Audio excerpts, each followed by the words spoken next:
Where does value come from? What is my value as a person? Nowadays, if you Wikipedia somebody, they'll say their estimated net worth is so and so and so forth. So how is humanity valuing other human beings? By a monetary number. Or in the world of social media, the younger generation might say, what's the value of this person? How many followers do they have? As an influencer, oh, this person has 26 million followers. That's a higher value. This person has 400 followers. They don't have much value. This person has 13 followers. They're barely human, right? Because your value comes from some kind of currency. You have to take something non-living that's associated with you for you to have value. So your value is not actually coming from you. It's coming from stuff. Or it's coming from accomplishments. Again, those are non-living.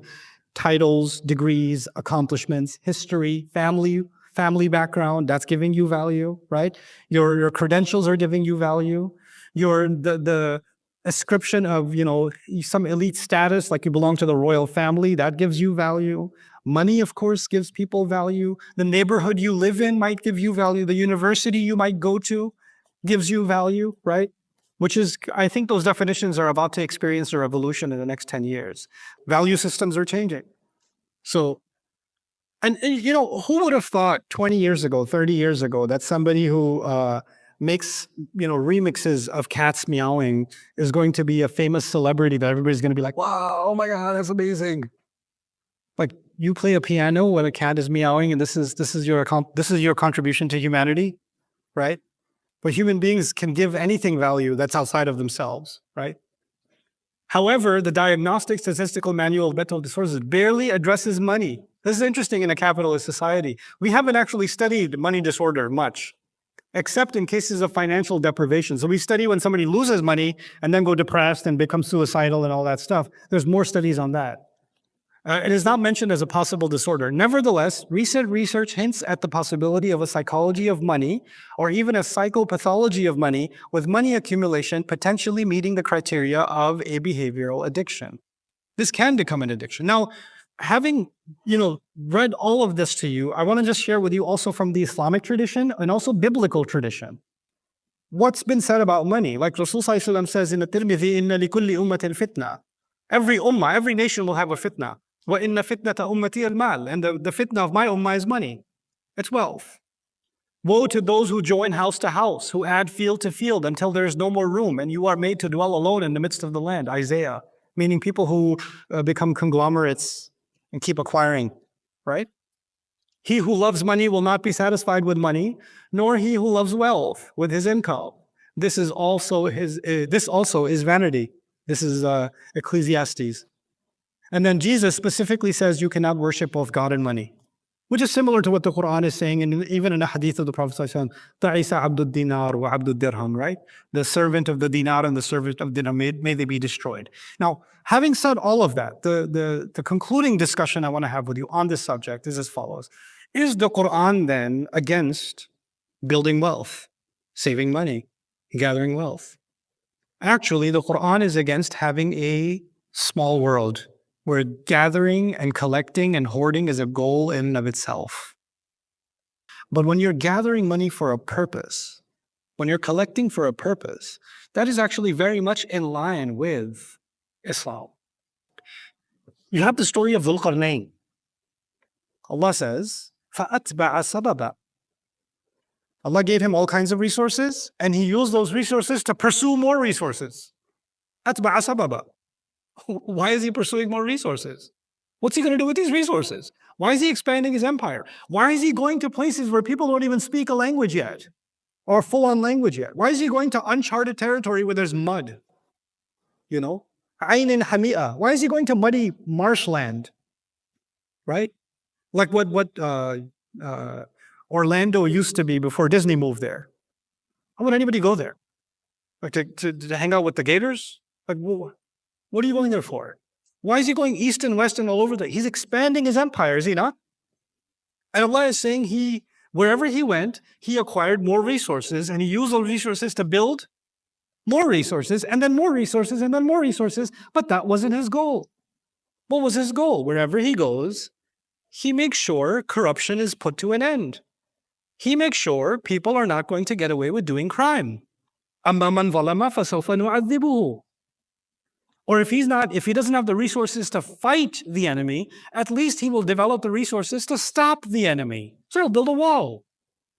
And if he realizes he's someplace where he can do no good, that's also possible, right? Sometimes you just can't help a situation. You know what? كَذَلِكَ وَقَدْ أَحَطْنَا بِمَا لَدَيْهِ خُبْرًا. I can't help the situation. He let them be.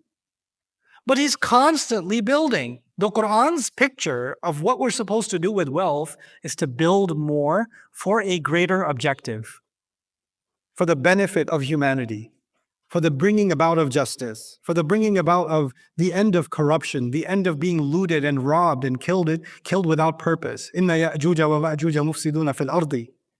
That's the idea. It's the Christian, the Catholic idea was wealth itself is a curse. You're not supposed to earn wealth. And it's funny, it was a convenient idea because wealth is not for you, it's for the king. Give to the church and give to the God-chosen king. Make them wealthy, not you. So it was a very convenient ideology because it served the church and it served the king, right?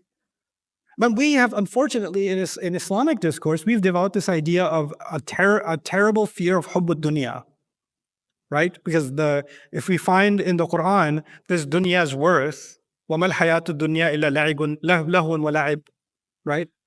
Or you find a hadith where it's not worth the wing of a mosquito, right? Or even one Fajr Salah is better than the whole world and everything in it. And when you read all of this literature, what thought starts building in your head? This world is nothing. This world is nothing. This world is nothing. And that becomes a this world is nothing disorder. Because on the other extreme is this world is everything disorder. And on the other extreme is what? This world is nothing. These are both disorders. If this world is nothing, why are you going around the Kaaba wearing the clothes that mimic your presence before Allah on Judgment Day or at the moment of your death? Why are you saying رَبَّنَا آتِنَا فِي الدُّنْيَا حَسَنَةً وَفِي الْآخِرَةِ حَسَنَةً? Why in the world are you going to Hajj, which is supposed to be the most spiritual experience of your life, and your Rabb is telling you لَيْسَ عَلَيْكُمْ جُنَاحٌ أَن تَبْتَغُوا فَضْلًا مِنْ رَبِّكُمْ? There's no harm if you pursue some business opportunities when you go to Hajj. Why would that be the case? Because Allah wants us to make the most of this world for a higher purpose. Why is it that Allah says about the people of the book that came before us, لَوْ أَنَّهُمْ أَقَامُوا التَّوْرَاةَ وَالْإِنْجِيلَ لَأَكَلُوا مِنْ فَوْقِهِمْ وَمِنْ تَحْتِ أَرْجُلِهِمْ? Had they established Torah and Injil, they would have eaten from above and from below. From below there. In other words, rain would have been abundant, produce would have been abundant, the earth would have revealed its gold, its plutonium, its uranium, its natural resources, its lithium, its technologies. The earth would have given them copper and iron and steel and ore and all of its vegetation. They would have become resource rich if they established the book of Allah. Allah didn't say there, if they established the book of Allah, they established Torah and Injil, Allah would have given them Jannah because this world is just for you to suffer. He didn't say that. That's not our deen. That's not our deen at all. But we've developed this sick idea, and because of this sick idea, you get Muslim kids, Muslim youth that say, I just want to serve deen, I don't want anything to do with dunya. Stupid. Where did you get this idea from? No, because I don't want dunya, I just want deen. Okay. Hold on a second. When Allah subhanahu wa ta'ala said, أَعِدُّ لَكُمْ مَا اسْتَطَعْتُم مِّن قُوَّةٍ, gather whatever power you can. Get whatever power you can, gather it. Right? Or مَغْرِبَاتِ الْخَيْرِ. Just contemplate مَغْرِبَاتِ الْخَيْرِ. I talked about it in a few khutbahs before. Gather the cavalry, build the horses. The army that has the cavalry has horses in it. How are you going to build horses without money? How are you going to buy one horse without money? Where are you going to get the money from? If the Sahaba are all, I don't want dunya, who's going to get the horse, bro? Who's going to get the horse? And by the way, for a horse, you need a stable. You need the ironsmith who's going to build the horseshoes. You're going to need the saddle maker, the horse trainer. You're going to need the fields where the horses can run, the hay that the horses can eat, the land that has to be bought for them. Isn't it a major investment? And Allah just said, just prepare it. Go, make it, prepare it. That means build an entire economy. Build an entire economic system. But it has a higher purpose. It's something bigger. Even the story of Sulaiman alayhi salam is misinterpreted so easily. That is, he forgot to pray Maghrib, and that's why he slaughtered the animals. That's the misinterpretation. First of all, why and you know, طفق مسحا بالسوق والأعناق. And the misinterpretation is he cut off their legs and its neck, which means he slaughtered an animal viciously, right? Because that's torturing an animal. And Rasulullah ﷺ himself told us, لا تمثلوا نعمة الله. Do not make an example, do not mutilate delicate creatures of God. Animals. We don't mutilate animals in this religion. It's evil. And we're okay attributing that to a prophet. And why? Because apparently he missed Maghrib. La hawla wa la quwwata illa billah. If you missed Maghrib and you started beating your kids, right? I missed Maghrib. I was working, you know. You're working at a children's hospital, you're treating children, or you're dealing with the sick, and you were too busy in the surgery and you got late for Maghrib, and you're like, you know what?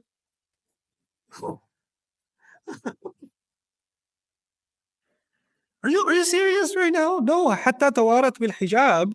The tawarat is not tawarat al-shams. It doesn't have to be tawarat al-shams in that story. It could be he was training the horses and he made the horses run, and they ran as far as they could until he couldn't see them anymore. In other words, he's trained the horses really well. And تفق مسحا بالسوق والأعناق is he's feeling their neck and he's feeling their legs, as a good horse trainer does. Even Imam Razi says mash in Arabic. If you're going to say mash is he sliced them, then what are you going to do with famsahu bi ru'usikum wa aydikum? Right? Quran says do mash over your heads and your hands. You're going to chop slice your wrists. Well, every time you make wudu, you're going to end up at the hospital. You didn't have water. What have we done? We've created a narrative in which dunya is condemned. Dunya is dangerous. It's definitely dangerous. And we will see in the coming ayat how dangerous it is. So it's like you're handling a radioactive material, handle with care, and make sure you use it for the right, don't treat it casually, treat it with care, but doesn't mean don't treat it. Doesn't mean don't use it. You understand? Something can be poisonous. A snake can be poisonous, but it can have the antidote in it, isn't it? The snake's venom has the antidote in it, right? So the snake has to be dealt with, but if you don't deal with it, you'll never get the venom out. You'll never get the antidote out. This is the attitude we have. We don't hate dunya. We use dunya. We use dunya. And actually, Allah even encouraged us to enjoy this dunya. Why is he describing fruits that have beautiful covers on them or winds that have a beautiful scent in them? If our job on earth was only to survive, why would he make the mountains beautiful? Why would he make the animals beautiful? Why would there be flowers? Why would there be nature? Why would there be beautiful children? We should all look a certain way just for function. There should be no beauty on this earth because we're just here to perform a function. That's not our worldview. So we're not materialists. We're not, prosperity gospel Christians. We're not that. And we're not, Catholics that shun the world and wear uncomfortable wool because they want to shun this dunya. We're none of those. We're people of the Quran, the best of this world and the best of the next. And that can only happen when you have a higher purpose. That's the only way that can happen.